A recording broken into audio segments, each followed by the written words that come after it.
Hello everyone and welcome to the Age of Mythology Academy series, and today we're having Isis on the menu. So the matchup is Isis against Fuzzy. The build order is quite straightforward. There are plenty of them posted on my YouTube channel if you would like to focus on that. Today we will be focusing on the follow-ups, the macro and the decision making. So we pretty much just see 4 villages on food. We drop a monument right just before getting on hunt. 1 villager over 2 wood just to gather 8 wood, and then we can upgrade pickaxe. And with the priest, we're sending the priest away to scout around. Greek. And we're looking to drop some very aggressive obelisks once we start having some gold in the bank. There we go. Greek. We're getting the pickaxe. Flood of Nile is on the way as well. And wheat. And once you drop your first obelisk, scout more aggressively. Look out for all town centers. We wanna know whether our opponent is gonna be grabbing a fast second town center or whether he's looking to classical fight. Obelisks is a great way for you to discover that as soon as possible. So you'll see how I'm doing it. So I found the first town center, And wheat. which is interesting. I'll be hiding 1 obelisk that will be checking on the town center for the most game. There we go. So I keep an eye on this town center in case my opponent tries to go for a forward one. Now I wanna find his back town center. So I keep dropping obelisks, and you might ask, why are you focusing so much in the obelisk placement right now? And because you have to master, if you're gonna improve at this game, you have to master the art of scouting. And for Egyptians, this is the art of scouting, placing the obelisks right. Your first obelisk can be slightly more defensive, like this one, but the second one has to be very aggressive, like this. And then we're looking to find all the settlements the opponent has, drop obelisks around them, and after we have an eye on every settlement, drop even further aggressive obelisks outside his base to see whether our opponent will be building units or whether we'll be grabbing a village center. You never know. The only way to find out is very aggressive obelisks, which is exactly what I'm doing right now. We have an eye on the 2 enemy town centers, which is great, and behind that we're focusing on the follow-up. So, In wedge. we're going for an archaic age prosperity, pharaoh, and around 11-12 villages over to gold. We keep just 2 on food, and with the flood of Nile, that's basically +1. So right now we have 3 villages on food with the flood of the Nile. And we're building priests, which will help us scout even further, scout our defensive sides. I was using some goats to scout my corner. You can also do that if you want. And wheat. So yeah, the newly trained priests will be used to scout our own town centers. We want to know also how our town centers look like, so this is what we're going for. And to defend any type of aggression. That's what the early priests are for. You can also grab relics if you have time. If you have upgraded your Hands of the Pharaoh, go for it. And yes, look at this beautiful vision. We see all of the most of the right side here. With the early prosperity, the reason Archaic Age prosperity is so useful, that's because we can decide what we want to do right now. Whether we want to grab a fast second town center, it's possible with all of that gold that we have from prosperity, or if we just want to drop 3 barracks right now, we can then switch all of those gold villages over to food, and we can just keep like 4 on gold, so we don't end up having 0 gold in the future. Yes, and then we can just basically gather food and spam spearmen if we want. But you can see how patient I'm being right now. I'm just keep scouting until I find out what my opponent is up to. You'll use the Anubite for that as well, a nice unit. Anubis is the god of choice for you most of the times. Having all of this vision, I'm able to just grab my second town center without having seen if my opponent goes for a second town center or not. And the reason is that also depends on the map. So if this was an empty town center, that the only thing available to it was wood, then I wouldn't recommend grabbing this town center. But I said previously, scouting is extremely important. I see that this town center has a rhino. And I see that I have some back zebras in the back of my base and a back gold mine. This makes the town center much more safer to grab. And this is why I'm going for it. I had the entire map vision, so I knew I wasn't under any pressure. I didn't see any units coming on the way. So it's more than safe to grab the town center right now and play the defensive game. Now what I need to see is what my opponent is up to. And this is how I'm doing it, by dropping obelisks all around my opponent's base, like that. And using the Anubite to dive in and see what my opponent is doing. And what do we see here? Let's see.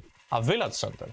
You see a village center, so that immediately justifies your decision to grab a fast second town center.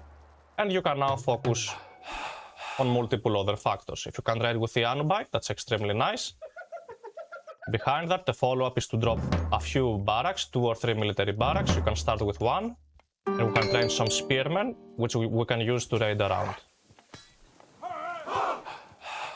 We'll be retreating the Anubite. And whenever you grab a second town center, when you play Egyptians and you grab a second town center, you either have to defend it if your opponent stays on one town center, or if your opponent grabs a second town center too, or a village center, in this case it's a village center, we have to focus on getting map control, because Egyptians have extremely powerful classical fight. They are hard to control. Yes, it's hard to classical fight, but you get rewarded for it. So that's what we're gonna be going for. The armor has been dropped. If we wanna go to the heroic age behind that, all of the houses have also been shift-clicked to be built. We can hunt outside freely, no problem, because we're training army. So as long as you train military units, you can hunt out without being too much worried. Couple of walls to help you secure golden hunt. More barracks are being thrown, as I said. Greek.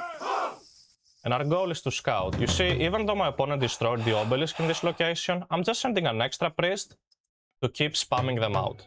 Because we always want to know where the opponent is sending villagers to. We'll be upgrading the serpent spear behind that, since we're building spearmen. And with Anubis, those spearmen with a serpent spear will do very nice damage against anything they can reach. Even if that's fire archers, as long as you can get on top of the fire archers, you can still do great damage against them. Before jumping into the video, I would like to take a moment to talk about my Age of Mythology Academy. I'm the only Age of Mythology content creator to ever design high quality courses to pass all of my game knowledge to you. In the complete guide course, you get to learn the general counter system, the human soldiers explained, everything how it works, the Greek units, Egyptian units, for every single civilization, army positioning, learn how to use choke points, the kiting, the formations, attack move and manual targeting. Everything you need to know about RTS even in general, not just for Age of Mythology. It's specified for Age of Mythology, but all of this can literally be transferred to any other RTS game. We get to see macro and micro in theory and in practice. Scouting and decision making, which are also very important, and every single build order for every single god, including water maps. At the end of every chapter, you will literally find quizzes, answer quizzes for you to see what you've learned from the videos and test your game knowledge. And in the advanced course, you get to know how to leverage your skills, town center counter system, when to grab a second town center, when to grab a third one and a fourth one. Continuing, we get to have all the winning conditions for every single civilization, notes given to you as well. And then, we get to have the pro recorded game analysis for every single god in the game against the highest level of players, including Kvoth, Matador, Tunison, Themista, Recon. You're gonna get S-tier tournament practice games analyzed for you, not posted anywhere else.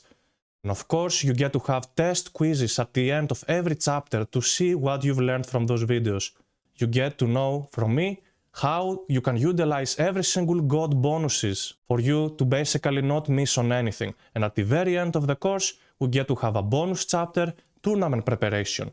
What will you need for a tournament and how exactly drafting works. If you wish to get both courses discounted, you can just get the bundle and the Aztec basics will be added free of charge. This is one-time payment and lifetime access. So thank you for your time and everything is linked in the description. Let's now jump into the video. And you wanna force, against China, Fuzi specifically, you wanna force him to build fire archers, because later we'll be focusing into a camel rider spam, and the fire archers, those fire archers will be very useless at that point, once they have to face the camel riders. They basically do no damage to them. So with Serpent Spear, we're upgrading Necropolis. We do have a Zoroastrian monument. We'll be building a second one at some point. We do have 4 barracks out because we want to gain as much map control as possible when you play the Egyptians. And check this out. Let's take a look at the map control because this is just brutal. Look at the minimap. This is my minimap. This is how it looks like. It's like I'm having cheats. Look at all the vision that is available to me. I see everything in this map. Whether my opponent tries to grab a gold mine, a town center, or hunt outside, I'm able to see all of it. So this is what I will be doing. I will be taking advantage of my vision, of my map control, and I'm gonna force him. I'm not gonna let him basically do anything. I'm not gonna let him gather hunt. I'm not gonna let him take a gold mine. I'm not gonna let him take a town center. So we're going full send right now. We keep spamming military, we're upgrading medium, we're adding villagers using the Anubites. And if your opponent tries to fight you back and commit into a fight, you have this one. The Plague of Serpents. The Plague of Serpents will guarantee you to win at least one fight. So if I try to fight, that's what I'm having it for. While I'm pushing those villagers away from hunt, at the same time I'm raiding the berries, and my opponent is in a lot of trouble right now. He's forced to use his classical Age God power to save his villagers, or whatever. And if your opponent switches into an archer mass, I see the fire archers here and the pioneers, we can then add villagers over to wood. You don't need more than 5, around 5 villagers to wood is okay. And behind that we're training a couple of slingers. Which we can then use to push back the pioneers and the fire archers. Look at this at the same time, what I talked about. But as long as the spearmen can reach those fire archers, they can still do damage to them. Your 2 Anubites will be raiding villages around, and you will be doing the hit and run playstyle. You don't need to lose the Anubites. Kill one villager here, run away. Kill another villager over there, run away. Kill another villager on the serpents, on the chickens. Once again, run away. Do the hit and run playstyle, defend them, and once you have secured those, once they have completely gone away, heal them back using the priests. Right now I'm gonna be healing back all of the spearmen and the Anubites. I'm gonna be all that fine. You can upgrade the Anubites if you're gonna be more effective using them to raid. Behind that we're going to the Heroic Age, which is nice. You can drop a second temple in case you have to fight an army of myth units. I usually drop a second temple at the Heroic Age when I play 2 town centers, no matter the civ. That's kinda interesting. And the Pharaoh has to be on gold whenever you're going to the Heroic Age, because we need the gold to build a Migdol stronghold and potentially a 3rd town center. Second monument is being thrown. I don't want God powers to be used aggressively on my gold mine against me, so that's what the second monument is for. You don't overcommit. When you play ISIS, you don't build too many slingers. 6 to 7 slingers is more than enough to guarantee that you will not be dying to a ball of archers. So check this out.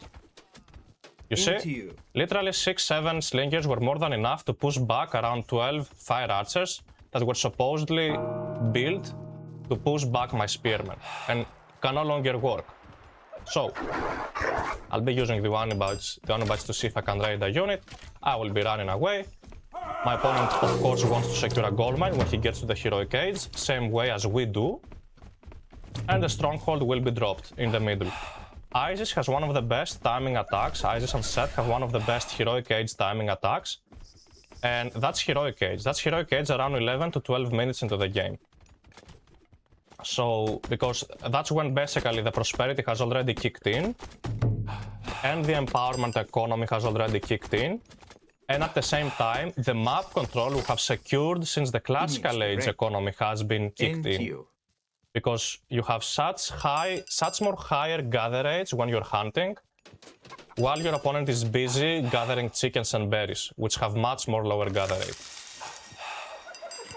A siege workshop will be quite necessary for you if you want to push a location where there's a balloy, a fortress, or a hill fort if you're against Norse. And we're spamming those camel riders. You can empower the Migdol, like I'm doing right now, because that will help you out with the camel rider production. You can basically outspam your opponent extremely fast if you're empowering the Migdol. But once you have that army, once you're like close to full population, start empowering the gold mine again. You're not gonna lose on that extra economy you get from the empowerment rate. So yeah, definitely don't miss on that. Enrage. A small group of raids, because we don't wanna risk losing the middle. You can raid with 1 or 2 units if you have the APM. If you don't have the APM, don't do this. Don't raid with just 2 units. But if you're a high level player, go for it. I might be losing a Command Rider, but I will be exchanging it for a villager. That's okay with me. I'm pushing back those White Horse Cavalry that are trying to kill my villagers. You can get your funeral rites behind that just before taking a big fight, because that's gonna give you back so much more gold from losing units. It's definitely worth it. Siege towers are on the way.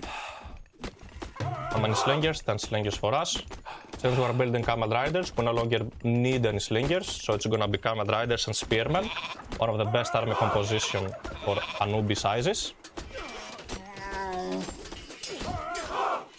You can use your Command Riders to chase down any type of raiders, whether that's Hippeus, if you're against Greek, or if it's raiding cavalry, against Norse. We're going for that.